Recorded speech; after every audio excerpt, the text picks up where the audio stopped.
The wise guys controlled the clubs all across the country. From the Copacabana in New York, yes, to the 500 Club in Atlantic City, Evania wrote. This was the author of this book. The truth was that the mob made you or destroyed you. That's not the truth. That's not the truth. What made you or destroyed you was your talent. If you had talent and you knew how to present yourself and you had charisma and you were nice to the people that came to watch you, that supported you, that bought your records, that came to see your shows and your movies, well, then you'll excel, whether they were mob guys or not.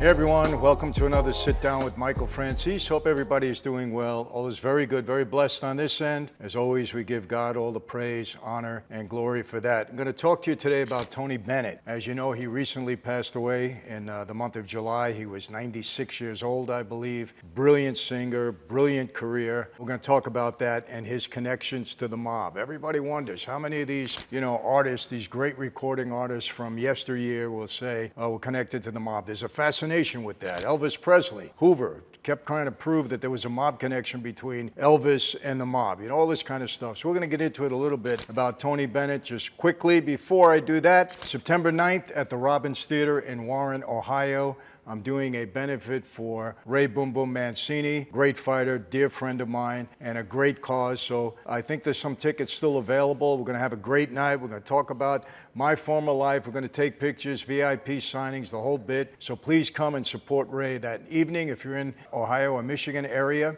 September 23rd, I'm at Caesars World. It's going to be a great night. Caesars World in Atlantic City. We got a lot planned for that night. And again, VIP reception, book signing, the whole bit, Q&A, everything. And then, of course, the real big one is September 28th at the Beacon Theater in New York. Myself, Mike Tyson, Chaz Palminteri on the same stage, Remade Men, 3 guys from New York, 2 from Brooklyn, 1 from the Bronx. Remember the Bronx Tale? It's going to be a great night. A lot happening that night. Get your tickets. They go on sale or went on sale on the 18th of September. And they'll go fast. Trust me on that one. So that's the roundup there. Tony Bennett, wonderful singer, major career. And of course now the articles are coming out. Was Tony really associated with the mob? Let me just set the record straight. Tony Bennett, Dean Martin, Frank Sinatra, Jerry Lewis, Sammy Davis Jr., they were in an era when the mob controlled most of the nightclubs throughout the country, especially in the Northeast, New York, Philadelphia, places like that. Our presence was very well known there. And yes, we supported Frank Sinatra. We supported Dean Martin, Jerry Lewis, Sammy Davis, Tony Bennett. Why? Because we loved the nightlife and we loved to be entertained. And if you were an Italian, you had a little bit of an edge because, hey, Italians love Italian. What could I tell you? They love Italians that make it, But does that mean that there's a mob connection, like something shady is going on? And what's wrong with that? A lot of people wanted to be around guys like us, especially if you owned a club, you wanted us to come in. We came in, we spent money, we brought our crew, we patronized the place. Well, you wanted us to be there. We brought other people there. If we were there, other people wanted to come and hang out. So what was wrong with that? They try to make like there was something really shady going on. If you were in that era, 40s, 50s, 60s, 70s, you had to be involved with us in some way. Doesn't mean there was something shady. But if we invited you to dinner, if we said come to the bar and have a drink, if you needed a favor from us that we could provide you, we would do it. What's the big deal? Doesn't mean you're doing anything wrong. So some of these entertainers, they get like, oh, they were involved with the mob in some way. Stop. There was nothing to it. No big deal. Nobody got hurt. It was really nothing. So let me tell you Tony Bennett's story. And listen, the guy was amazing. I think he sold 50 million, albums worldwide. He was the oldest guy at the age of 95 to release an album. I think he broke the Guinness World Records book of records, whatever they call it. Amazing guy, amazing talent, amazing singer. And unfortunately, he had Alzheimer's disease. It was kind of slow-moving disease, so he was able to sing and perform through it. But then finally, at the age of 95, he just hung it up and then died a short time after that. Very, very sad. But, hey, what was his most famous song? I left my heart in San Francisco. Tony, you would leave your broken heart in San Francisco now if you had a chance to walk through that city. What's happening there is just horrible, terrible what's going on in that city. I didn't want to get into that because there's no reason for it. But hey, you want to vote people in that want to defund the police, you want to have progressive people in charge, this is what you get. And now even the people in there that voted for these people, they've had enough. They can't walk the streets. So Tony would leave a broken heart in San Francisco now, but let's move on.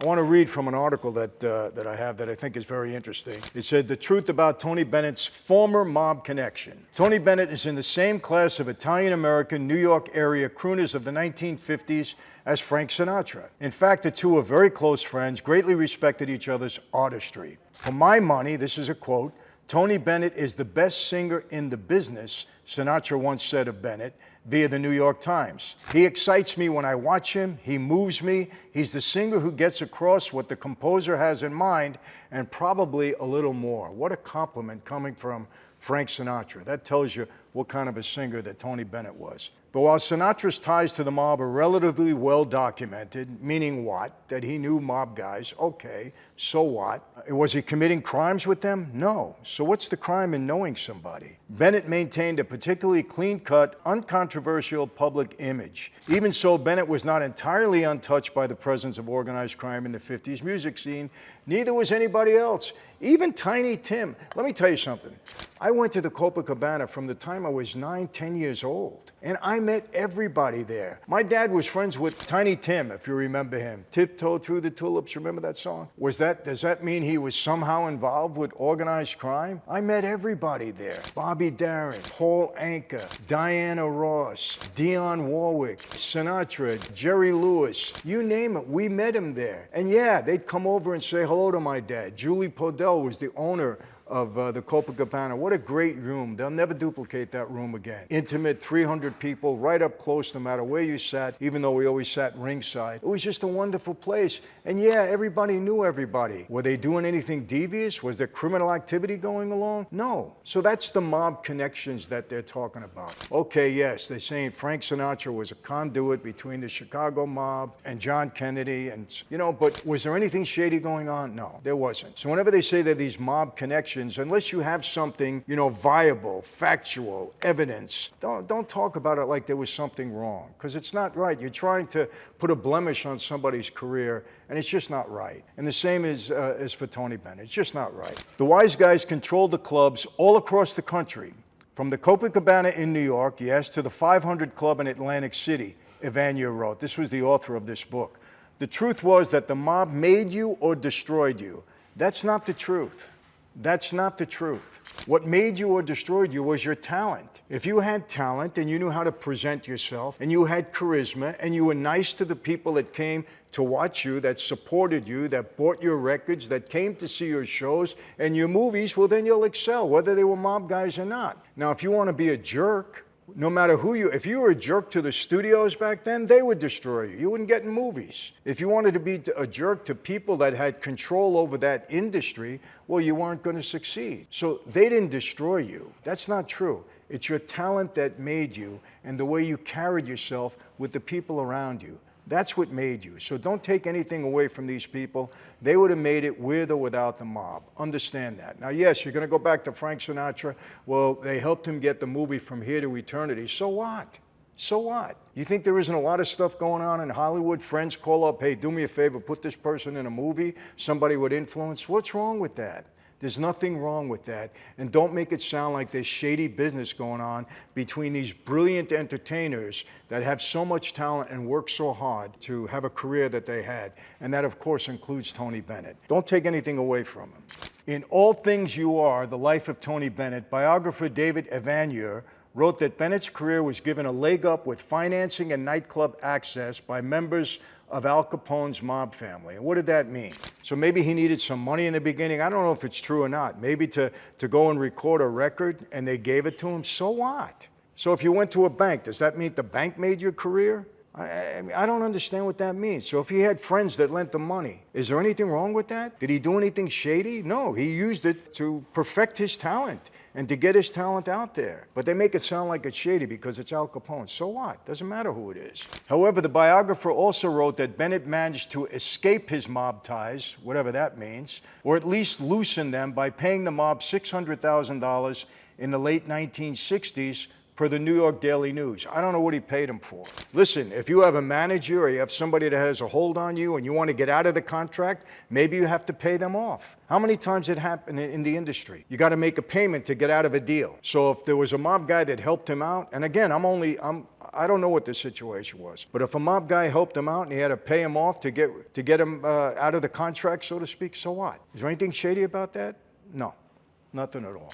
According to the Daily News, Bennett's son and manager, Danny Bennett, was upset about the inaccuracies in the way his father and his affiliation with the mob were portrayed in the biography. In response, Evania told the outlet that he consulted more than 60 sources for the biography. He added, "There are no inaccuracies. I celebrate Tony, but not in a way that Danny, his son, wants. Tony is not Snow White, but no one is." Well, thank you for saying that. When you mean he's not Snow White, what does that mean? You're still not saying that there was any mob tie that we should consider shady. I don't see it, and neither does he say it. Despite describing Bennett as one of my heroes, Evania maintained that the singer's reputation was not as untainted as the public perceived. It's not an expose, it's a real story, he added, but while he might have had his stints of controversy, Bennett will no doubt continue to be remembered as a quintessential artist who left a lasting impact on the music scene. Again, he doesn't get specific with anything, and the fact that he knew some mob guys at some point in time, even if he borrowed money or they helped him get his career off the ground,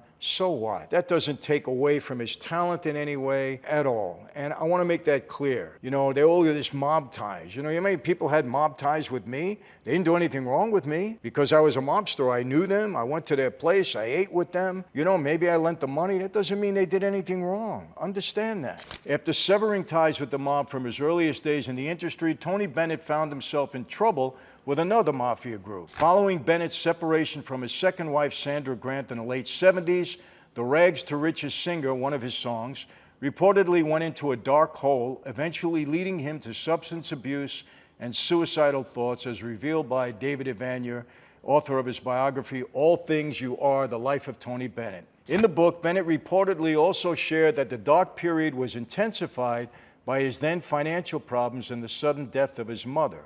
Okay, so he had financial problems, his mom dies, so he went into a dark hole. Is that rare? No, a lot of people have problems. You know, financial problems. Somebody passes away that they love, they get depressed. What's wrong with that? I felt as if I was going crazy, Tony Bennett said. I turned more and more recklessly to drugs for relief. That's not a mob tie. Bennett admitted. Speaking to the New York Daily News, Evania explained that his dark period eventually led Bennett to strike up a relationship with a woman who turned out to be Anthony Spilatro's girlfriend. Okay, so maybe he made a mistake. He picked the wrong girl, happened to be Tony Spilatro. You know who he was, Anthony the Ant Spilatro. He was in the movie Casino. Joe Pesci paid him. He got killed, you know, the whole bit. We understand that. Good scene, well, a graphic scene in Casino. And here's the way they talk about it. Describing Bennett's relationship with said woman as an impulsive decision. Bennett soon found himself face to face with Spilatro, a popular mobster and one of the highest-ranking members of the Las Vegas-Chicago outfit. Spilatro hammered Tony over the head with a phone book, laying him out on the floor. Evania recounted of the encounter. The attack on Bennett's head, he revealed, was strong enough to knock the singer unconscious. All right, well, that's what he says in the book. Who knows? Perhaps awakened by the scary encounter, Bennett reportedly checked into rehab shortly after and was eventually able to turn his life around. Well, in this case, if Tony Bennett did make a mistake and happened to pick the wrong girl, Spilatro was a little bit crazy. You saw the movie Casino, you got to admit that. And Spilatro was upset about it, so if he did bang him around, you see here he says he hit him on the head with a phone book. And after that, Bennett said, hey, that woke him up. And he went and straightened his life out. Well, then you got to give credit to Spilatro. How is that a mob tie? How is that a mob tie? So, you know, people like to make headlines. you put, something mob related in a book or makes headlines. People are interested. Again, I got to tell you, people, I've been all over the world. I never realized while I was part of that life just how intriguing the life is to people outside of the life. I learned that in traveling all over the world when I left the life. It's unbelievable. Hollywood, the media, obviously, they play a big part in that. And guys like, John Gotti and even my father and people that make the headlines, the life is romanticized. The Godfather did that. So, people like to talk about these mob ties. But let's make it clear. Tony Bennett didn't do anything wrong. He didn't do anything shady with the mob. He had no connection. If he paid somebody $600,000 who might have helped him get his career started and he wanted to buy him out of the contract, whether it was written or oral or understood in some way, there's nothing wrong with that. But let's make it clear. Mobsters did not make Tony Bennett's career. Tony Bennett's talent made his career. And the same for Sinatra and Sammy Davis and Jerry Lewis and Dean Martin and all of those guys that did so well who knew mob guys. You couldn't help it. If you go to the Copacabana, you're going to meet them. There's no question about it. They're there. They're paying money to watch you, to come and support you. So there's nothing wrong with that. So, and get away from this shadiness because they knew mob guys. You know how many people I knew? I knew Sinatra. Sammy Davis was in a movie that I produced. He wouldn't take any money from me when he came. He said, no, I don't want anything from you. I'd give him a gold watch. Was it shady? No. He performed in the movie, did a great job. I knew a lot of artists. We didn't do anything shady with them, and some that I helped. I'll be honest with you. We don't have to name them because then right away you're going to start thinking something went wrong. Nothing wrong. So listen, Tony Bennett, man, I got to tell you, tremendous artist. He was a big loss, and I had a fabulous career. And don't let the mob don't let any talk about the mob involved with him take anything away from what that man accomplished. He was an icon, and you don't duplicate people like that. Believe me, they're once in a lifetime. It was tremendous. So one thing before I leave today, Franzese Wine. We're going to make a big announcement on or about September 5th, an opportunity. So stay tuned for that. We'll be talking about it as we get there. But it's going to be good. People are going to be excited about it, guaranteed. So that's it for today, my friends. How do I always leave you? Same way. Be safe. Be healthy. God bless each and every one of you. I mean that from the bottom of my heart. And yes, I'll see you next time. Take care.